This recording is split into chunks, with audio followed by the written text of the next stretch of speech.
자, 오늘 보시게 될 또 다른 상한가 종목은 벨셀입니다. 벨셀은 한마디로 죽어가는 회사입니다. 게다가 최근에 대주주 변동 과정도 사실은 석연치가 않아요. 벨셀의 대주주 과정도 석연치가 않고 실제로 대주주를 이루고 있는 이 두 개죠. 더 E&M과 AGL 컴퍼니라고 하는 회사는 100% 지분 구조를 가지고 있는 자회사, 모회사 자회사 구조입니다. 그리고 더 E&M이라는 회사도 역시 굉장히 지금 자기 사정도 안 좋아요. 적자가 굉장히 큽니다. 그럼에도 불구하고 계속해서 AGL 컴퍼니를 인수하고 다시 AGL 컴퍼니를 통해서 벨셀을 따로 인수하고 벨셀을 그 AGL 컴퍼니가 대주주로 만들고, 그리고 벨셀의 CB를 부정하게, 예를 들면 잘못된 방법으로 싸게 샀다라는 의혹이 있고, 게다가 뭐 굉장히 여러 가지의 재무적인 잡음들이 발생하고 있는 회사입니다. 게다가 더 E&M이라고 하는 이더 벨셀의 를 실제적으로 소유하고 있는 회사라고 볼 수 있죠. 더 E&M이라는 회사가 AGL 컴퍼니를 소유하고, 더 E&M과 AGL 컴퍼니가 독립적으로 벨셀의 그 주식을 가지고 있기 때문에 일단은 더 E&M의 단독 소유라고 보는 것이 정확한 겁니다. 근데 뭐 예를 들면 더 E&M이 벨셀의 CB를 인수할 때 좀 정상적인 가격보다 훨씬 낮은 수준에서 인수를 해버려요. 그러니까 예를 들면 더 E&M에서 부정적인 어떤 약간은 부정적인 수입을 얻었다라고 볼 수 있어요. 근데 그거 자체도 사실은 주가가 너무 많이 내려왔기 때문에 상당히 많이 희석되기는 했죠. 그렇긴 한데 뭐 어쨌든 좀 잡음이 많은 회사입니다. 왜냐하면 더 E&M이라는 회사는 성인방송 전형의 팝콘 TV를 소유한 회사고요. 거기에 무슨 정치권과 연결성 뭐 이런 이야기들도 되게 복잡하게 뭐 이야기들이 많은 회사예요. 사연이 많아요. 사연이 많습니다. 중장기적으로 보고 갈 만한 회사는 아니라고 하는 것이 저의 판단입니다. 기본적으로. 지금 바닥을 만들었어요. 1,000원에서 그냥 바닥을 만들어서, 이거는 뭐 그냥 인위적인 바닥이라고 할 수밖에 없어요. 그래서 갑자기 거의 2,000원대까지 가격을 올리면서 거래량이 발생을 합니다. 그리고 나서 다시 1,000원이 오니까 다시 상한가로 가요. 이거는 약간이라기보다는 제가 볼 때는 상당히 사람의 손을 지금 많이 타고 있다. 시장보다는 사람이 움직이고 있고, 그 움직이는 사람의 대주주 자체도 사실은 약간 불분명하고 불투명한 부분들을 보여주고 있다라고 하는 거죠. 사연이 많은 회사, 그리고 지금 상황도 안 좋아요. 그런 회사입니다. 그래서 단기적으로도 저는 사실 이거는 안 들어갈 것 같아요. 왜냐하면 단기적으로도 좋은 회사들이 얼마든지 여러 개 있기 때문에, 과연 남들이 주목하지 않을 때 이렇게 작은, 오늘 사실 거래량이 한 200만 주 정도 발생을 했어요. 2,000개 정도 되니까 200만 주 정도 발생을 했는데요. 아마 이거 전체 거래 금액이 20억 언저릴 거예요. 2, 30억 언저릴 겁니다. 주가도 워낙 싸고 그렇기 때문에, 그렇다고 해서 되게 큰 금액을 써서 오늘 상한가를 올리지도 않았어요.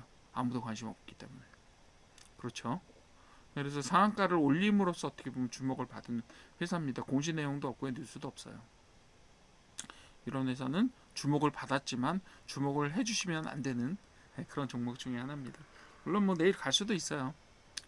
뭐 가고 안 가는 거는 갈 수도 있겠으나, 여러분들이 그걸 타고 사람의 손을 타고 갈 수도 있습니다.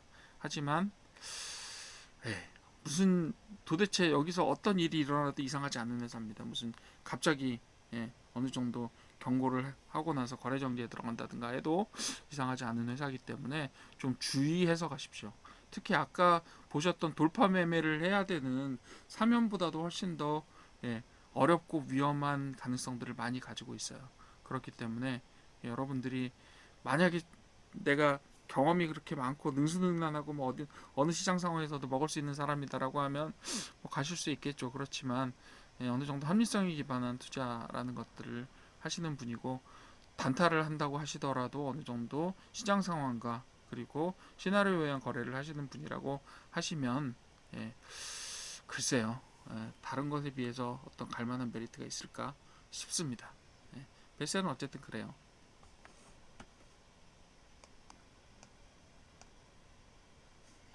자, 오늘 상한가 간 종목 중에 베셀 한번 살펴보도록 하겠습니다. 베셀은 좀 뜬금없이 상한가를 갔는데요. 어떤 뉴스도 공지도 없이 갔어요. 그리고 가격도 뭐 그죠? 1,000원 정도 불과하고, 그리고 오늘 거래량도 사실 상대적으로 최근에는 보다는 컸다고는 하지만 한 200만 주 정도 거래를 됐고, 거래 금액 전체로 보셨을 때도 한 20억에서 30억 사이 정도로 아주 소규모로 움직였습니다. 그리고 베셀이라는 회사, 뭐 혹시 재무제표 보시는 분들 있으면 보시면 아시겠지만 계속해서 최근에 제법 많은 단기 순 손실을 보고 있는 회사입니다.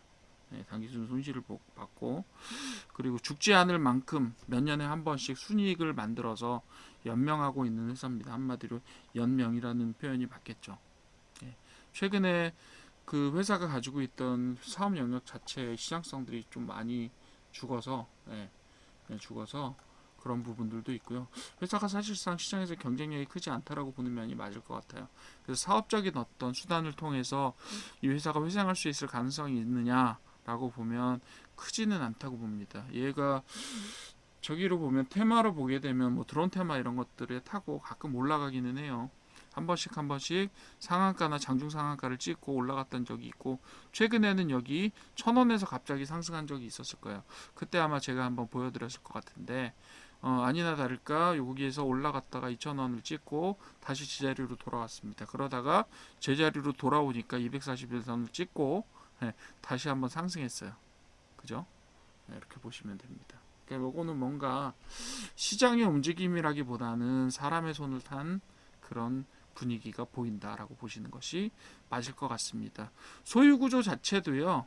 소유구조 자체도 더 E&M이라는 회사가 AGL 컴퍼니라고 하는 회사를 통해서 두 회사가 공동으로 이 회사의 지분을 소유한 상태로 지배하고 있어요. 근데 예를 들면 더 E&M이 단독으로 대주주가 되면 될 텐데 100% 자회사인 AGL 컴퍼니라는 이상한 회사를 통해서 이 회사를 대주주로 가지고 있다고요. 구조 자체가 좀 이상하고, 그리고 베셀을 인수했을 때 그 다음에 CB 즉 전환사채를 판매할 때도 약간 좀 문제가 있었다라는 이야기들이 계속 되고 있어요.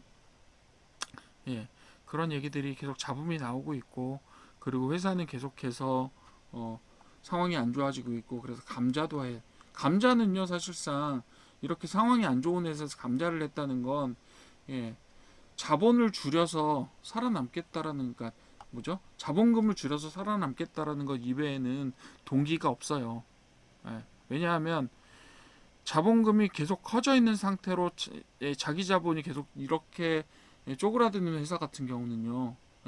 계속해서 손해를 보면 쪼그라드는 회사는 자본 잠식에 빠져요. 그렇게 되면 상장 폐지가 됩니다. 그러니까 그걸 피하기 위해서 최후의 수단 중에 하나로 쓰는 것이 바로 감자입니다. 이 회사는 그걸 한번 썼고요. 그럼에도 불구하고 소유 구조는 불투명하고 왜 이 회사를 인수했는지에 대한 동기도 불분명하고요. 그리고 인수하는 회사 자체도 사실상 조금 뭔가 석연치 않은 그런 구조를 가지고 있고요. 예를 들면 그 더 E&M이라고 하는 베셀을 지배하고 있는 회사 같은 경우는 팝콘 TV라고 하는 성인 전용 이 인터넷 채널을 소유하고 있는 회사입니다. 뭐 그죠? 뭐 자랑할 만한 저기는 아니죠, 솔직히. 뭐 지금 성인 저기를 한다고 해서 방송을 컨텐츠를 한다고 해서 그게 이상한 일도 혹은 그 불법적인 일도 아니지만, 그렇다고 해서 뭐 그렇게 뭔가 저기는 아니죠.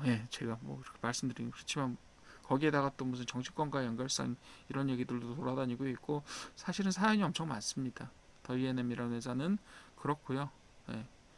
그것이 그 회사가 소유하고 있는 베셀, 조금 돌려서 복잡하게 소유하고 있는 베셀도 마찬가지고, 그리고 걸려 있는 전환사채들도 주렁주렁 있고요.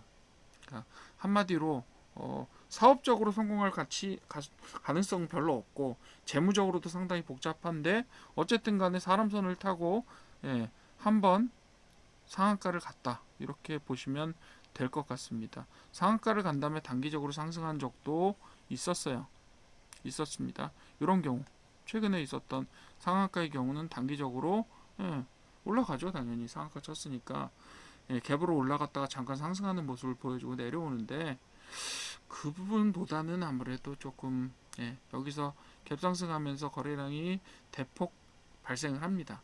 그죠? 상한가 이후니까. 그렇지만 그 다음에는 당연히 거래량 급감하면서 그리고 다시 올리는 시도도 실패. 뭐 이런 식으로 됩니다. 그래서 계속해서 음봉을 보이면서 이 기간 동안에요. 이 기간 동안에 코스닥이 얼마나 좋았게요. 그런데도 얘는 떨어집니다. 관심도 없고 그렇게 되는 그런 주식인데 갑자기 상한가를 갔다. 좀 주의하십시오. 되게 잘하시는 분 이외에는 좀 주의해 주시면 좋을 것 같습니다. 사연이 많고요. 그리고 언제 어떻게 될지 몰라요. 그리고 내일 뭐 갭상승해서 올라간다라는 보장이 있는 것도 아니에요. 내일 시장과 회사가 다 좋아야 그나마 갭상승해서 올라가는 모습이나 이런 모습들을 보여줄 텐데 시장 상황도 지금은 알 수가 없고요. 이 회사가 보여주는 퍼포먼스 자체도 그렇게까지 강력한 모습을 보여주거나 거래량의 강력함을 보여주지도 못했습니다. 다른 걸 가시더라도 돌파주 다른 것들을 가신다고 하더라도 갈 것들이 얼마든지 있는데 굳이 이걸 타셔야 되나 그런 생각을 하고 정말 잘하시는 분들 거래에 자신 있으신 분들 제외하고는 조금 조심해 주셨으면 좋겠다라는 것이 저희 베셀에 대한 솔직한 의견이 되겠습니다.